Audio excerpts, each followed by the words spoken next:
নোয়াখালীর সোনাইমুড়ি উপজেলার কাশীপুর মোহাম্মদিয়া ফাজিল মাদ্রাসায় এক ভুতুড়ে শিক্ষকের কাণ্ডে চাঞ্চল্য ছড়িয়েছে। অভিযোগ উঠেছে, সহকারী অধ্যাপক হোসেন মিয়া গত ৫ বছর ধরে একদিনও ক্লাস না করেও নিয়মিত সরকারি বেতন ভাতা তুলে নিচ্ছে।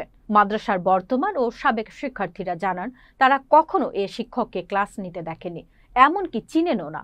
হাজিরা খাতায় রয়েছে তার স্বাক্ষর, আবার কখনো দেখানো হয়েছে ছুটি। অধ্যক্ষ মাওলানা আলাউদ্দিন বলেন, আগের অধ্যক্ষের সময় থেকেই বিষয়টি এভাবে চলছে। নতুন কমিটি তদন্ত করে ব্যবস্থা নেবে। স্থানীয়দের অভিযোগ, অধ্যক্ষের যোগ সাজসে হোসেন মিয়া হাজিরা দেখিয়ে সরকারি তহবিল থেকে বেতন তুলছেন, যা স্পষ্ট অনিয়ম ও দুর্নীতির উদাহরণ।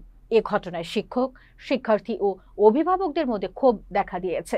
অভিযুক্ত শিক্ষক হোসেন মিয়ার কোনো অবস্থা নিশ্চিত করা যায়নি। এখানে যে টাইমে চাকরি করে 3 বছর আগে ওটা ছাড়ে দিচ্ছে, ওখানে উনি চাকরি করেন। ওই অ্যাকাউন্টে ওনার অ্যাকাউন্টটা দেখা হলো যে ইয়ে থেকে চট্টগ্রাম, তাহলে একই উপজেলা হিসেবে করলে বেগমগঞ্জ উপজেলা এটা ছিল, পরে আমি আলাদা একই উপজেলায় একই ব্যক্তি 2টা প্রতিষ্ঠানে চাকরি করতো এবং ওখান থেকে সেবা তুলতে এখান থেকে উঠে এবং ওখানেও ঠিকানা সে দিচ্ছে, ফেরি ঠিকানা দিচ্ছে, ওই সাইড ঠিকানা দিচ্ছে ঢাকার নারীরা, এখানে ঠিকানা দিচ্ছে হলে যে সাইড ঠিকানা দিচ্ছে মিঠাপুর। 20 সালে আমাদের প্রিন্সিপাল পরিবর্তন হয়েছে, নতুন প্রিন্সিপাল আসছে। নতুন প্রিন্সিপাল আসার পর থেকে সে একবারই আর ওই 2 দিন 3 দিন আসে না, সেইভাবেই আসি, তারপরে এখান থেকে বেতন নিয়ে যায়, আবার তারপর বেতন ওনার খাতায় দেওয়া হয়।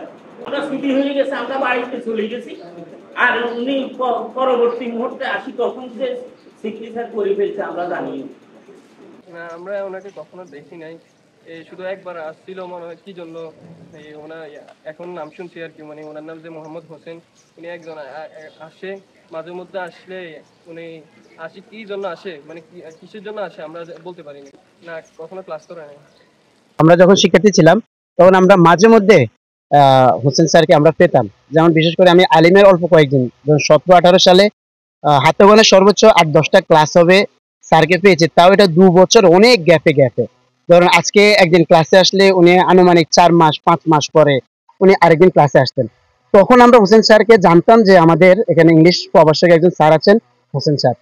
কিন্তু আমরা 20 সাল যখন আমি ফাজিল 3য় বর্ষ উঠবো, এরপর থেকে হোসেন স্যারকে কখনোই প্রতিষ্ঠানে দেখা যায়নি।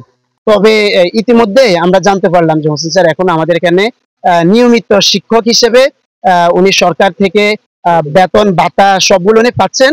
আর পাশাপাশি 2025 সালের যে শিক্ষক যে ক্লাস রুটিনটা আছে, এই ক্লাস রুটিনটা তো আমরা জানতে পেরেছি যে ওনার জন্য নির্দিষ্ট আকারে কোনো শ্রেণী ক্লাস বরাদ্দ রাখেনি, কিন্তু উনি নাকি আমাদের এখান থেকে মাসে মাসে বেতন নিয়ে যাচ্ছেন।